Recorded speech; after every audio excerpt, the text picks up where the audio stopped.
আসসালামু আলাইকুম।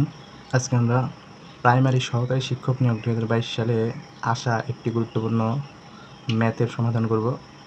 ম্যাথটি হলো 6 ফুট অন্তর বৃক্ষের চারা রোপণ করা হলে 100 গজ দীর্ঘ রাস্তায় সর্বোচ্চ কতগুলো চারা রোপণ করা যাবে?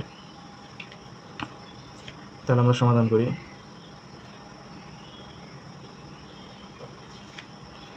আমরা জানি 1 গজ সমান 3 ফুট। 1 গজ সমান 3 ফুট। অতএব 100 গজ সমান 3 গুণন 100 ফুট। তাহলে দাঁড়াচ্ছে 300 ফুট, অর্থাৎ 100 গজ সমান 300 ফুট। এখন 6 ফুটে চারা রোপণ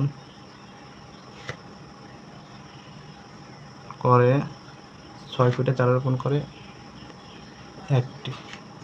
অতএব 1 ফুটে চারা রোপণ করে 1/6টি।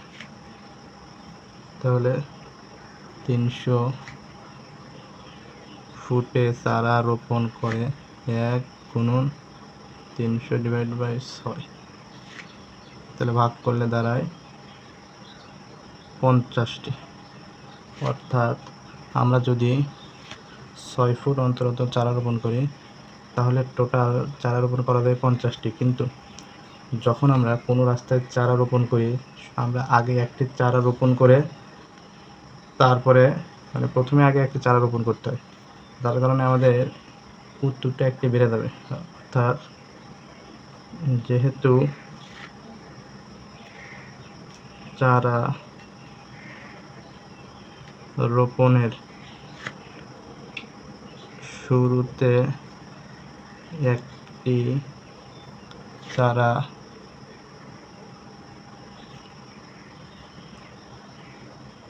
রোপণ করতে হয়, সুতরাং সর্বোচ্চ চারা রোপণ করা যাবে। সুতরাং সর্বোচ্চ চারা রোপণ করা যাবে 50 যোগ 1টি সমান 51টি। অর্থাৎ আমরা যখন কোনো চারা রোপণ করি, ধরি এটা একটা রাস্তা, এখানে যদি আমরা চারা রোপণ করি তাহলে কী হয়, প্রথমে আমরা একটি চারা রোপণ এখানে করি, তারপরে বাকি রাস্তা আমরা ক্যালকুলেশন করি। এখানে যদি 300 ফুট হয়, প্রথমে আমরা এখানে একটা চারা রোপণ করলাম, এরপর এখান থেকে 3 ফুট অন্তর অন্তর 50টা রোপণ করে 50টা। তাহলে এই একটা যদি আমরা 50 সাথে যোগ করি তাহলে হয় হলো 51টা। এইরকম অঙ্কগুলো আমরা সাধারণত ভুল করে থাকি। তো একটি চারা আগে রোপণ ধরে যোগ করতে হয়, তাহলে আমরা এরকম অঙ্ক করতে পারবো। তাহলে অঙ্কটি যদি আমরা আরেকবার দেখি, যে 6 ফুট অন্তর বৃক্ষের চারা রোপণ করা হলে 100 গজ দীর্ঘ রাস্তায় সর্বোচ্চ কতগুলো চারা রোপণ করা যাবে? তাহলে আমরা জানি 1 গজ সমান 3 ফুট। তাহলে 100 গজ সমান 3 গুণন 100 সমান 300 ফুট। এখন 6 ফুটে চারা রোপণ করে একটি, তাহলে 1 ফুটে 1/6, 300 ফুটে, তাহলে 300কে 6 দ্বারা ভাগ করলে 50টি। এটা হলো 300 ফুটে 50টি চারা রোপণ করা যাবে, কিন্তু যেহেতু শুরুতে একটি চারা রোপণ করা হয় তার জন্য এই 50-এর সাথে 1 যোগ করতে হবে। মোট বা সর্বোচ্চ চারা রোপণ করা যাবে 50 যোগ 1 সমান 51টি। ধন্যবাদ সবাইকে।